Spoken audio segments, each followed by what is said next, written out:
বন্ধুরা একটা কথা বলছি। ওই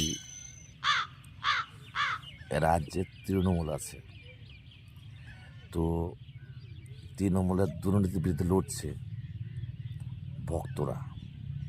ওই বিজেপি নাকি একটা নাম আছে, ওরাই ভক্ত। সে আগে সে তৃণমূলে সেই নারদের টাকা চুরি করেছিল, চুরি করে সিবিআইয়ের ভয়েস বিজেপিতে গেছে।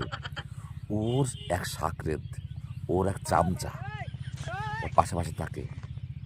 ওই কি অধিকারী বলছে ওর পাশে পাশে থাকে।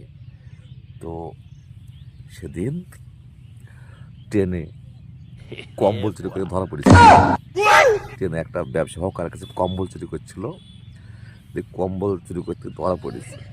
এরা নাকি দুর্নীতির বিরুদ্ধে লড়বে আর এই করবে।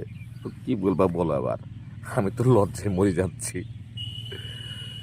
কম্বল চুরি করে ধরা পড়ছে, হকারের কম্বল চুরি। তাহলে এরা করবে সোনার বাংলা, ছুটিয়ে লাল করে দেওয়া সব একদম। বিজেপি আর বর্তমান সরকার চুটিয়ে লাল করে দাও, বিজেমূল ওরা দুটোই সমান।